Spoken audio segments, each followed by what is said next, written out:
All right, Team CDI, welcome to the CDI Technology Summit. Closing it down here with Mike Tyson. Time to ring the bell, have some fun. That is the sales bell at CDI, although we're using it for Big Mike today. So, Mike, thank you very much for joining. Looking forward to a fun day. Thank you very much.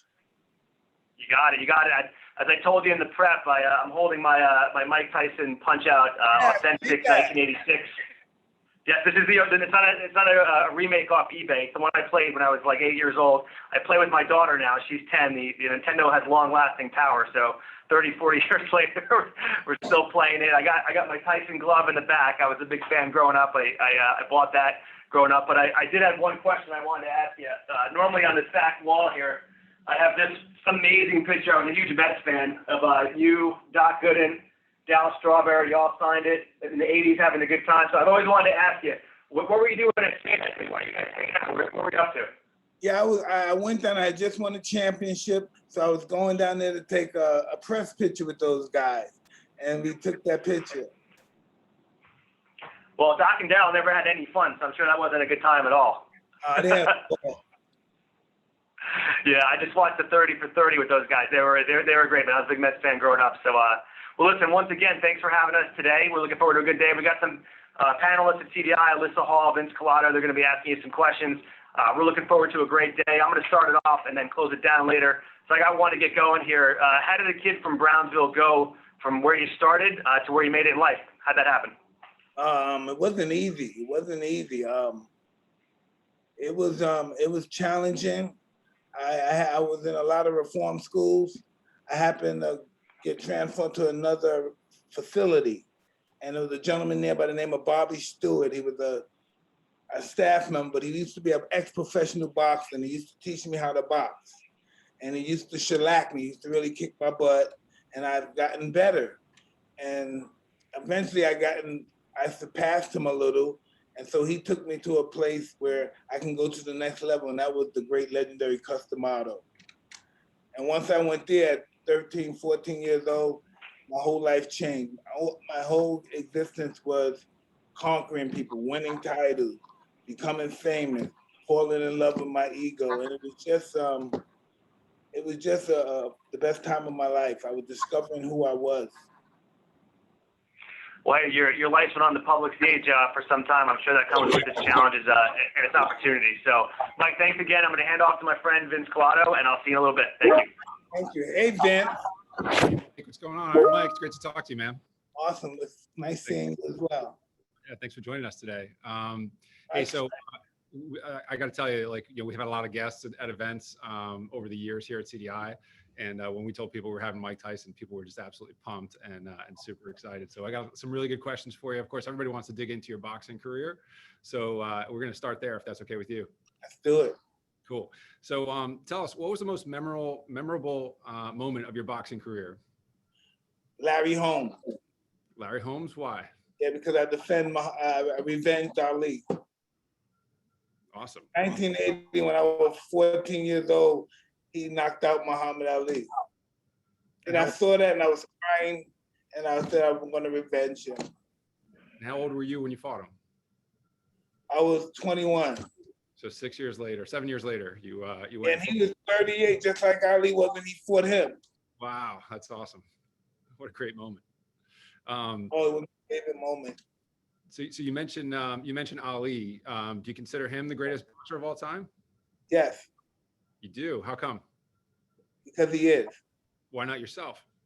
Because he created me, and how could I be better than someone that created me? That's a great answer.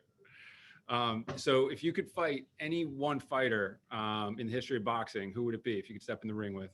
Nobody. I fought everybody I had to fight in my era, and I respect all those champions, so I'm not going to try to overstep their era. They were great in their era. I was great in my era, and that's just how it's going to be.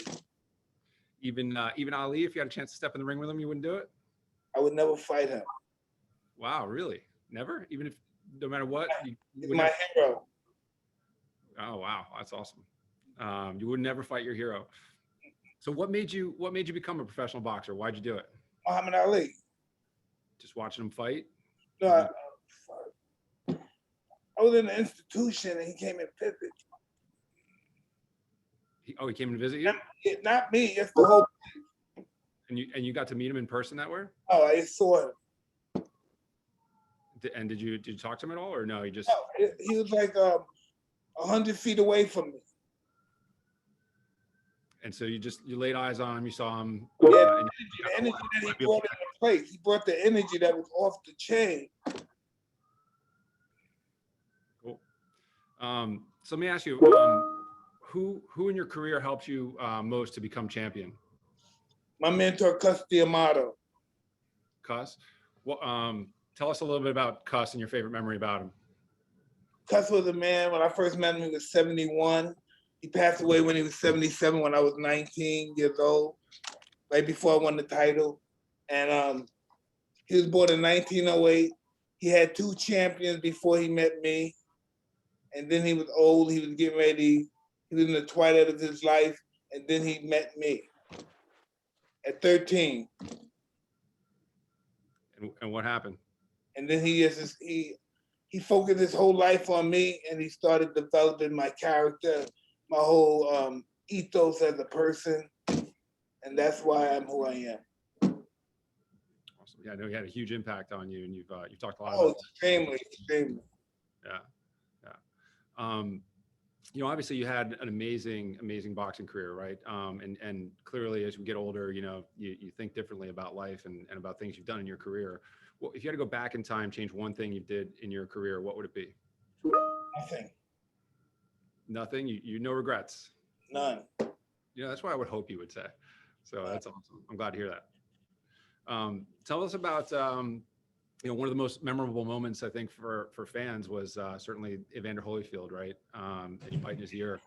Tell us about at one point you went and apologized to him and asked for his forgiveness. And tell us how difficult was it to apologize to him, and how important was his forgiveness? No, listen. It was easy to apologize, and it was easy to accept it. Did he? And then you guys became friends after that, right? Yeah. Yes. We had the highest respect for one another. And are you guys still friends today? Yes. Awesome. You might fight him again, right? Are you I hope so, man. I hope so. In July, I think, right? That was the last news I read. Upcoming like a month. I believe that's Lennox Lewis. So we're gonna do one after Lennox and myself. Then I believe Evander's gonna be the next opponent. All right, awesome. Well, we can't wait to watch it. I can assure you that. All right, last question for me.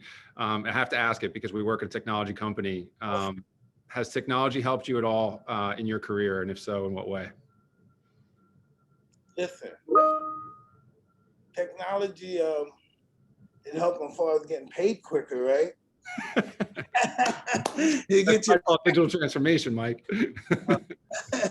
Listen, technology, I'm a history buff, so I always go into history and I look up Alexander the Great, I look up Achilles, I look up all these great warriors and stuff.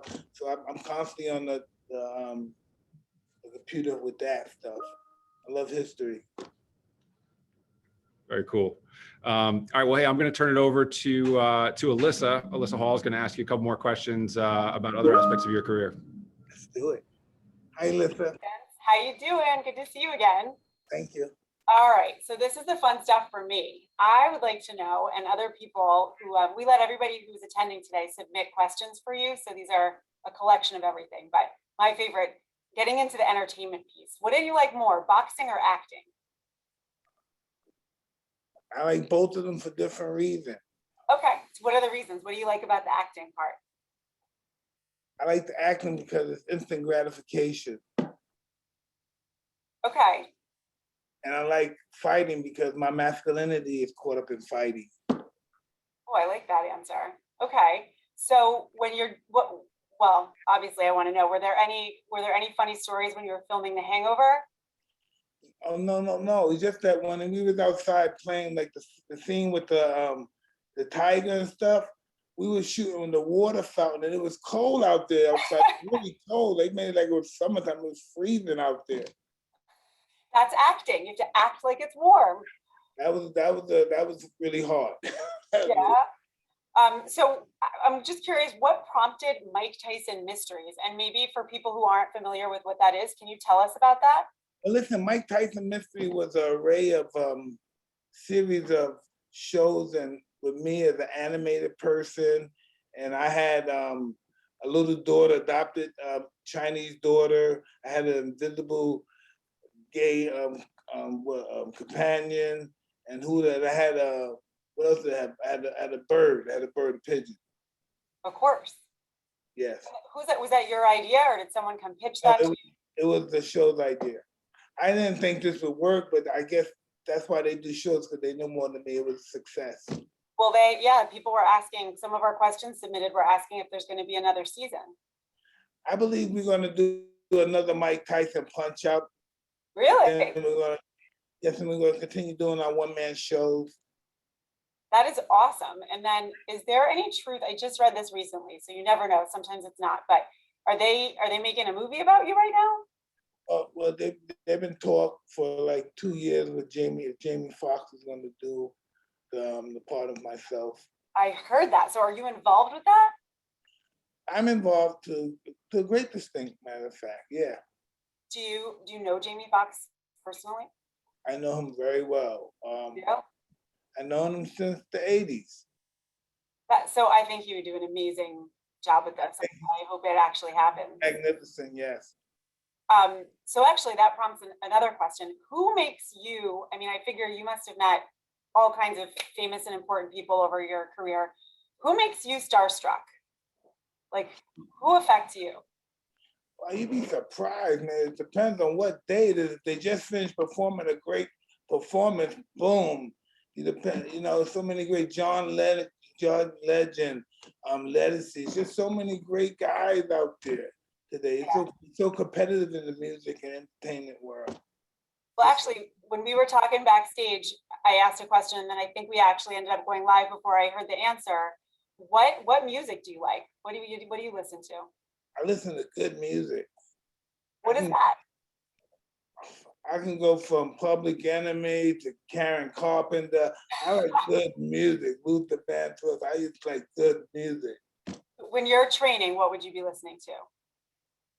I might listen to some Michael Jackson stuff. Definitely hardcore rap. Yeah. Conscious rap. Hardcore rap. Yeah, I could see where that would get you pumped for training. So actually, that's a good segue, because my next questions go kind of back into training and getting back in the ring. What is the difference in your process now, or did you find it any different to be training to get back in the ring recently? No, I realized that I'm never in my life going to call a fighter a bum again, because I took my youth for granted. And when I got back in doing this stuff last year, this stuff is very hard. Yeah. It's very What hard. What was the training schedule like? Like, tell us an example.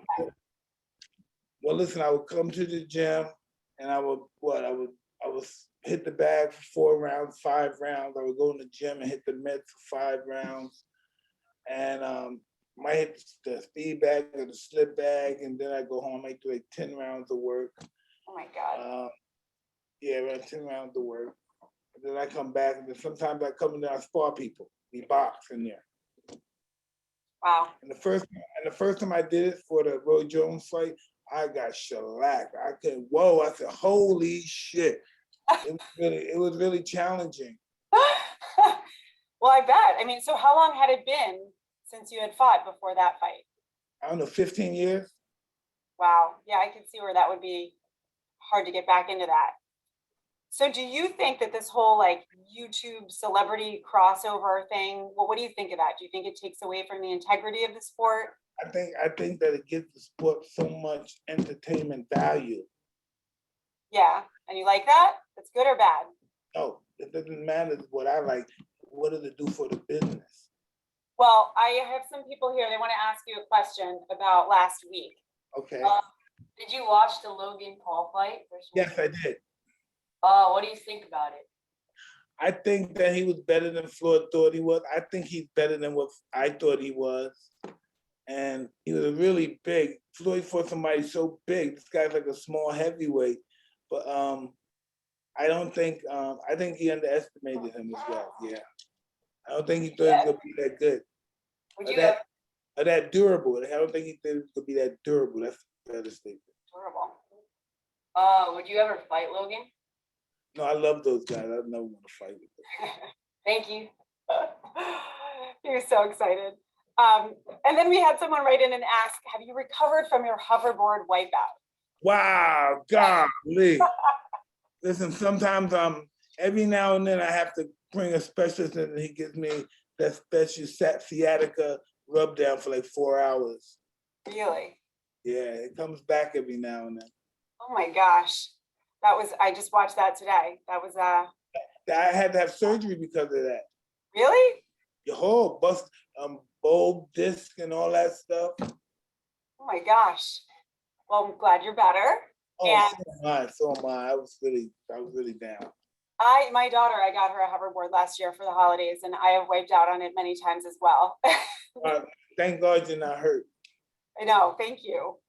There's a lot of people that really hurt, like me. They got really hurt doing that stuff. They're dangerous. I should take it back.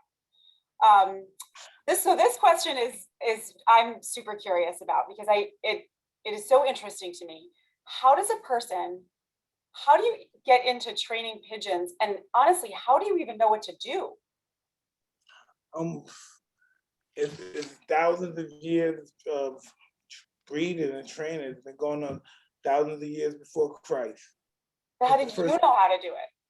Well, I've read a lot about it, but then I've seen people in my neighborhood with it flying it. And normally the people that had pigeons in the neighborhood were cool people. And I wanted to be a cool person, so I started getting involved with pigeons. So how old were you when you started that? I'm 10. Really? Yes. And you read up on it when you were 10 years old? They had books that I read up, but I had older guys that told me more, explained more to me, verbally. Really? So how does it work? I mean, is it a set group? Like, do you know them? Do you recognize them? Breeders, you go to a breeder for the particular bird that you want. You check the birds, make sure they're not sick with diseases. Then you purchase the birds. You leave the birds in your coop for like 25 days or so. Feed them periodically, let them out, mostly before dawn. Fly them. They get used to the coop. They let them out every day. Now they're never going anywhere. So, but could you recognize them? Like, do they have names? How far does it go? Yeah? They have names as far as the breeder of the bird has a name. Like it might be a red magpie or a red ballhead or a red splash. Wow. I just thought that was so interesting. How a 10-year-old could even do that. Listen, Moses had pigeons too. Remember, it wasn't a dove, but it was a pigeon that Moses let out and it brought back the twig. Well, I would ask him the same question. I just think it's so interesting to figure out how to do that. No, it was ordained by God for us to take care of them. It's just been going on since the beginning of time. There's no beginning, there's no end. Wow. This is all, I find it so interesting. Thank you for sharing that with us. Somebody wanted to know, so you have famously stated, everybody has a plan until they get punched in the mouth, right? Absolutely. And so can you elaborate on that? What were you meaning when you said that? Because I believe I was at a press conference and the fighter was saying, the plan that I have will defeat Mike Tyson. We have this plan, this and that. He was talking about my plan, the special plan. I said, everybody has a plan until they get punched in the face. And everybody is saying that. And your plan's out the window? Excuse me? I said, meaning like, and then your plan's out the window, something unexpected happens? Absolutely. Right, that's true. So I wanted to ask, I watched something recently and I just thought it was such an incredible relationship that you had with Cuss. And I was wondering if you're looking at your life, your career, any aspect of it, what do you wish that he could know or see about you now? I wish you could see me right now. Yeah. Right this second. Why? I'm at my best ever. You be proud? I believe so, yeah. Oh. I'd be very happy how I'm taking care of my family. Yeah. I believe that makes perfect sense just from watching that relationship. What was your greatest challenge in life, not just maybe in your career, and how did you prepare for it, or how did you overcome it? I think defeating drugs and alcohol. Yeah, absolutely. I think that's my that's a big victory for me. Of course. It's not as if all my fights are over. I still have struggles, but that one is subsidized right now. So what advice would you have for some, other people who are struggling and need focus or motivation? How do you stay focused? How do you stay strong-willed? I just believe in myself, and I believe I want to be up more than anybody want to see me down. I like that. So that would be your advice, to someone who's struggling. How should they come out of that? They should have the biggest self-esteem and confidence about themselves. They should believe that, because confidence breeds success, and success breeds confidence. And when confidence is applied properly, it will supersede a genius. The belief in yourself, the power of belief is impregnable. Yeah, I agree. That means so much. So, I mean, wow, you've accomplished so much as a fighter, and as now an actor and an entrepreneur. What do you want for your future? What are your goals now? I want to see what I can do during my journey. Can I don't know, can I contribute anything to the world? Are there things that you have sort of in the back of your mind that you'd like to focus on? Basically on charity, homeless, mentally ill, whatever I can do. Yeah. Have you, and do you have, in the past, have you done stuff with that? Have you worked? Absolutely, but I've never done it in as far as an assembly line. Like normally it'd be an individual, but I'm talking about doing this in a mass perspective. Like maybe make your own charity or something? Absolutely. Mike Tyson cares. Oh, I love that. I'll participate. Let me know. That would be amazing. Thank you. So someone had sent in this one. Looking back over your career, your personal life, all of your decisions, what would you say is the most important thing you have learned about yourself? That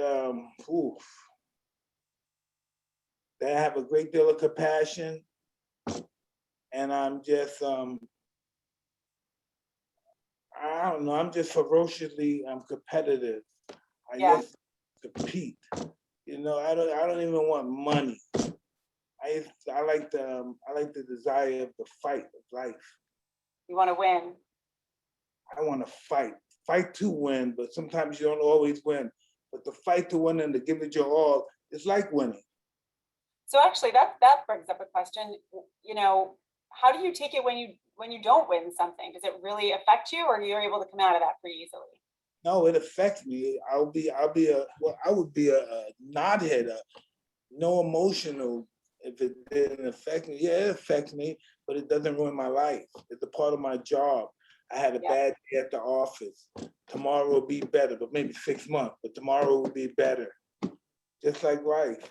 When you're trying to be the best in the world in anything in life, I'm talking about the best garbage picker, the best sweeper, anything in life. When you're trying to be the best in the world in it, it's going to be a lot of disappointments. But from those disappointments, you got to overcome. Without struggle, there's no progress.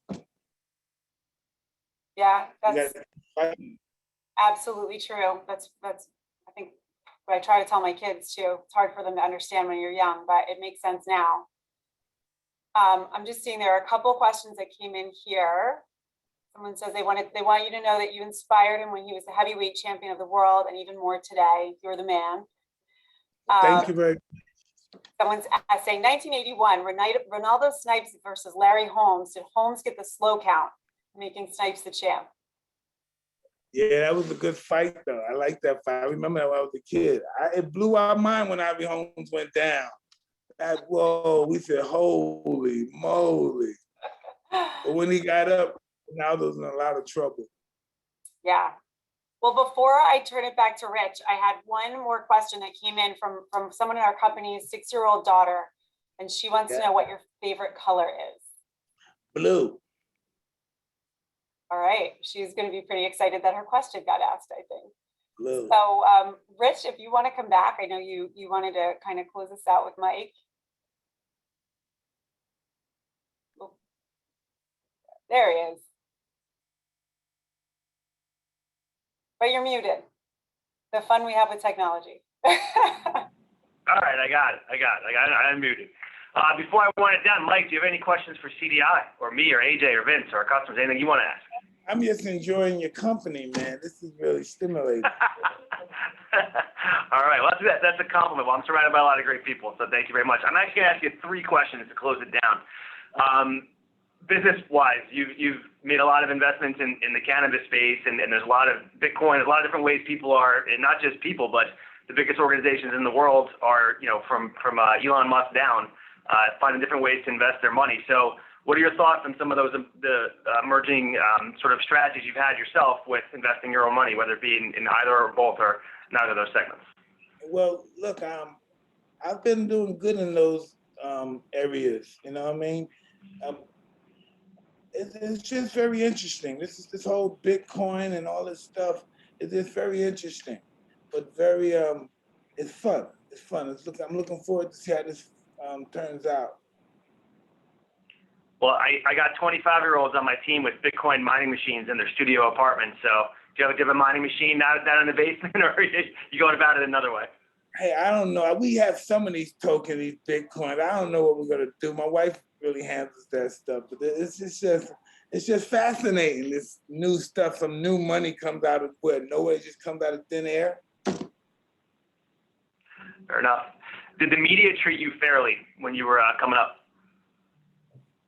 Well, sometimes I didn't treat myself fairly, so I gave as much as I got. That's actually a pretty good answer. Last one, coming up on a half hour here, and then AJ, I'm going to throw it back to you to close it down. Mike, in 50 years from now, what's the one thing you hope people remember about Mike Tyson? I want them to remember that he's alive. Well, 50 years. All right. I'm not image conscious in that perspective. My life is about what it's all about. It's about surviving. That's all my purpose in life is to survive. Well, like I said before, you've been in the public eye since, 15, 16, 17 through your whole life. And it's, I'm sure it comes, like I said, with its opportunities and with its challenges, and you've had your ups and downs. And, these last X amount of years, you've had some, anything from performances on Broadway to movies to different things you're doing in business and life and charity. I know you're doing the league now with the older sport. I forget, what's the name of the league you're forming, Mike? With the Legends Only. Legend League. Right. League. Can you get Deion Sanders to cover Jerry Rice with Joe Montana throwing a ball? Because I will tune into that in a second. They're both still in great shape, though. Those guys are born in shape. All kidding aside, there's a market for that. If you put the right things together, I think people will tune in. And Absolutely. Yeah, absolutely. If he catches in time, yeah, I would love to do that. Jerry Rice. Get Deion on Jerry. Jerry Rice inspired me to do the thing. I saw a story about Jerry Rice, and I see that they cut him because he lost 3 or 4 seconds, so they cut him. Are you crazy? Well, look, good luck with the new venture. Thank you very much for joining the CDI Tech Summit. It's been a pleasure, Mike. Wish you the best of luck in life and future endeavors, and we'll talk soon, all right? Thank you. It's truly a pleasure, everybody. Thank you so much. much. Take care, Mike. You know what, Rich? All right, I'm going to hand it. I'm sorry. I was just going to hand it back. Go ahead, AJ. Go ahead. All right. Wait till we do these live again. Wait, I had one more thing for Mike Troy, if that's okay. Yeah. I realized we talked about this before. We were like backstage before it started, and one of the biggest questions was if you ever beat Mike Tyson's Punch Out. No, I didn't play the game. I never played the game unless I did it for television. That's crazy. That was like probably the #1 asked question that we had submitted. I didn't know how to play video games back then. I drove a lot of cars. Mike, we're getting tons of questions here coming in while we're here on live, and so I got to ask you a couple more if you don't mind. I do want to know, do you still have the pet tiger? Yeah, no, I don't. You don't? I put the dog with the tiger. No, I don't have a tiger anymore. How long ago did you get rid of the tiger? maybe 10 years. He was old. He was like 14, 15. So I had to get rid of him. Her. Very cool. And I got one more for you. Does anything scare Mike Tyson? Oh, man, that's the easiest thing in the world to do. Yeah, lots of things, okay? What scares Mike Tyson the most? I don't know. Managing a Kubernetes cluster. Hell no. Sorry, Mike, that was a tech joke. Oh, no. All right. Well, thanks a lot, Mike. We appreciate it. Love All right. Thank you, Mike. Thank you. Thanks so Thanks, much. Mike. Take care. Have a good night. Guys. And thank you to Yeah, everybody who joined us today for the Tech Summit. I want to thank all of our sponsors and everyone who came to listen to our sessions. And I want to tell you who won the autographed Mike Tyson boxing gloves is Rick Kula. So I will be emailing you to get your address. Congratulations on that. Thank you for engaging so much and getting 25,000 points or something crazy. We love doing these events. So thank you all for coming here and making them successful for us.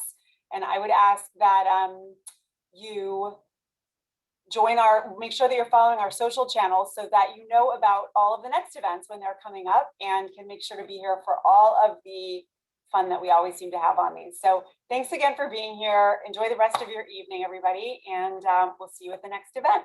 Bye-bye.